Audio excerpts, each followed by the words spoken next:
پر نماز کا وقت ہو گیا، قاسم بھائی نے گاڑی وہیں پر سائڈ پہ لگا لی اور مسجد میں ایسا بھی پہلے نماز پڑھتے ہیں پھر آگے سفر کریں گے۔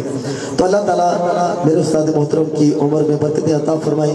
آپ آج کی محفل میں میں سمجھتا ہوں ہماری یہ خوش قسمتی یہ بھی ہے کہ آج کی محفل میں خصوصی طور پر جناب والا کا ایک بہت بڑا نام، جس نام نے ہمیں اتنا بڑا شناخت دیا، جو جناب ڈاکٹر اسرار احمد صاحب نقشبندی، جو محترم قبلہ محمد قاسم حسان اتاری مصطفی صاحب کے والد محترم بھی ہیں، اور قبلہ ڈاکٹر اسرار احمد صاحب خود بھی نقابت کے شاہ سوار رہ چکے ہیں، آج کل گھر میں تشریف فرما ہوتے ہیں۔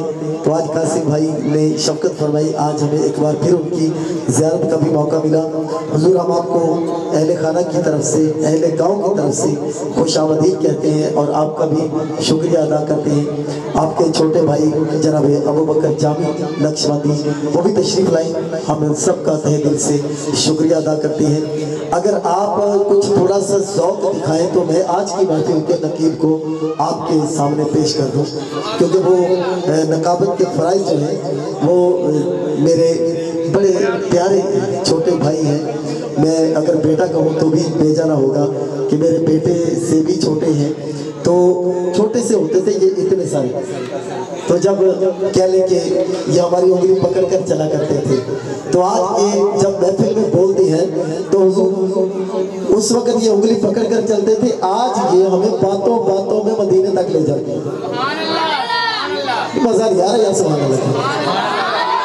آج جب یہ نقابت کے فرائض انجام دے رہے ہوتے ہیں تو پھر یہ تصور ہی تصور میں ہمیں مدینے کی سیر کروا دیتے ہیں، کبھی یہ تصور ہی تصور میں ہمیں مولا علی کے دربار تک لے چلتے ہیں، کبھی یہ تصور ہی تصور میں ہمیں کربلا و علامے میں چلتے ہیں، کبھی یہ تصور ہی تصور میں ہمیں بغداد میں چلتے ہیں، کبھی یہ تصور ہی تصور میں ہمیں دادا صاحب میں چلتے ہیں، کبھی یہ تصور ہی تصور میں ہمیں بابا فرید کی گلیوں میں چلتے ہیں، کبھی یہ تصور ہی تصور میں ہمیں گولڈے والے تاجدار کے در پر لے چلتے ہیں، اور حضور تصور ہی تصور کیوں ہوتا ہے کہ ان کا نام ہی تصور حسین قادری ہے۔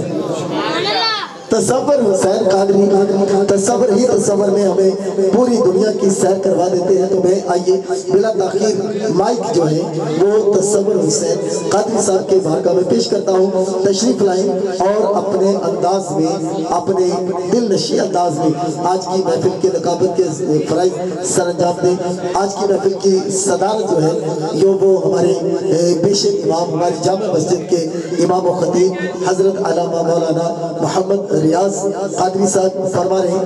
آج کی محفل کے یہ صدر ہیں، ان کے زیرہ سایہ ہم آج کی اس محفل کو کریں گے، اور میں یہاں پر تھوڑا سا کہہ لیں کہ اٹیک کہہ لیں تو آپ کی مرضی، لیکن ایک سچ بات کرنا چاہوں گا کہ چند مہینے ایک محفل میں اسی جگہ ہمیں آنے کا موقع ملا، تو اس وقت جب میں واپس گیا تھا تو میں نے حاجی رمضان صاحب سے فون پر کافی لڑائی کی، یار یہ کون سا طریقہ ہوا، ایک داڑھی منڈا جس کی داڑھی بھی نہ ہو اس کو ہم سٹیج پہ بٹھا دیں، اور ہمارے جو امام صاحب تھے وہ پوری محفل میں نیچے بیٹھے رہے، کیوں بیٹھے رہے؟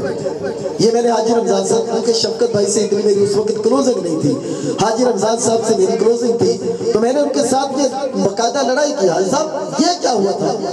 اور مجھے یقین کیجئے کہ جب محفل تقریباً اینڈ کے قریب تھی تو اس وقت شاید یہ بیٹا تھا، میں نے پوچھا کہ امام صاحب کون ہے یہاں کے، تو انہوں نے کہا جی وہ بیٹھے ہیں۔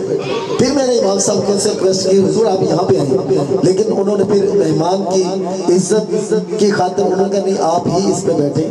تو ادب یہ ہے، امام صاحب جو ہے کون امام بلا؟ جب میں پیدا ہوا تھا نا تو امام مسجد نے میرے کان میں اذان پڑھی تھی، امام مسجد نے میرے کان میں اذان پڑھی تھی۔ جب میں تھوڑا بڑا ہوا تو مجھے اعوذ باللہ من الشیطان الرجیم بسم اللہ الرحمن الرحیم امام مسجد نے پڑھنا سکھائی تھی۔ تھوڑا سا اور بڑا ہوا میں نے قرآن پاک مکمل پڑھ لیا تو مجھے کس نے پڑھایا؟ امام مسجد نے پڑھایا۔ پھر میرے گھر میں کوئی فوتگی ہو گئی، میں اللہ تعالیٰ میرے والد محترم کو غریق رحمت کرے، میرے والد صاحب فوت ہو گئے، تو اس وقت میں چونکہ دعوت اسلامی میں تھا لیکن میں اتنا قابل نہیں تھا کہ جنازہ آگے ہو کر پڑھا سکتا. اس وقت بھی امام صاحب نے جنازہ پڑھایا. جب میرا نکاح ہوا, میری شادی ہوئی, تو میری شادی پر میری بیوی کو میرے لیے جائز کیا تو ایک امام صاحب نے کیا. ارے میرے والد صاحب ختم بہت ہوئے, ان کے کل شریف کا ختم امام صاحب پڑھی, میرے والد صاحب کے 40ویں کا ختم امام صاحب پڑھی.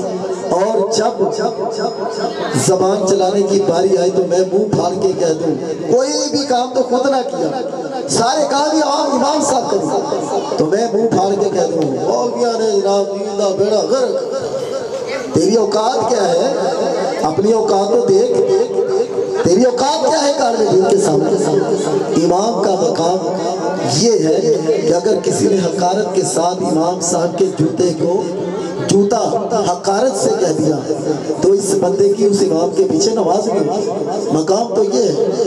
تو ہم نے آ کر جناب امام صاحب کو لا کر عام صفوں میں بٹھا دیا, اور جس کی کوئی داڑھی نہ ہو, جو داڑھی بے نہیں زور دے رہا, یار میری بات پر بات جائے. داتا گنج بخش علی حجویری رحمت اللہ تعالیٰ علیہ آپ کے دربار پر جائیں تو آپ کو وہاں پر ایک شعر لکھا ہوا حضور نظر آئے گا. شعر کیا لکھا ہے, گنج بخش فیض عالم مظہر نور خدا ناقصہ را پیر کامل کاملہ را رہنما. فارسی کا شعر ہے, میرا خیال ہے کہ سمجھ نہیں آئی تو آسان کر دیتا ہوں. یہ خواجہ معین الدین چشتی اجمیری رحمت اللہ تعالیٰ نے 40 دن یہاں پر داتا گنج بخش علی حجویری کے قدموں میں چلا کاٹا, بیٹھ کر عبادت کی. عبادت 40 دن کرتے رہے, کرتے کرتے وہاں سے فیض حاصل کیا, یہاں سے چلنے لگے. کون خواجہ غریب نواز جنہوں نے ہندوستان میں جا کر 90 لاکھ ہندوؤں کو مسلمان کیا, اور وہ جب 90 لاکھ مسلمان کرنے والا مجاہد اس دار پر آ کر بیٹھتا ہے تو لکھتا کیا ہے, وہ لکھتے ہیں گنج بخش فیض عالم. ارے یہ جو ہستی ہے جس پر میں 40 دن گزار کر جا رہا ہوں, یہ گنج بخش فیض عالم, یہ عالم کو فیض کا خزانہ بخشنے والی ہے. گنج بخش فیض عالم. پھر آگے فرمایا مظہر نور خدا, یہ جو داتا صاحب ہے نا یہ اللہ تعالیٰ کے نور کا عکس ہے, مظہر نور خدا. پھر کہا کہ ناقص را پیر کامل, جو ناقص ہیں میرے جیسے ناقص ہیں ان کے لیے یہ پیر کامل کا درجہ رکھتے ہیں, اور جو پہلے سے کامل ہے ان کے لیے کاملہ را رہنما, یہ کاملوں کے لیے رہنما کا درجہ رکھتے ہیں. وہ داتا صاحب کہتے ہیں, انہوں نے کہا کشف المحجوب میں یہ لکھا, کشف المحجوب میں لکھا, آپ لکھتے ہیں کہ اگر کوئی پانی پہ چلتا ہو, ہوا میں اڑتا ہو, آگ سے منہ اگلتا ہو, حضور کشف المحجوب میں میرے علماء ڈنڈی نہیں مارتے, اگر میں کچھ غلط کروں گا تو مجھے ٹوکیں گے کہ نہیں یار یہ یہاں سے ایسے نہیں ایسے ہے.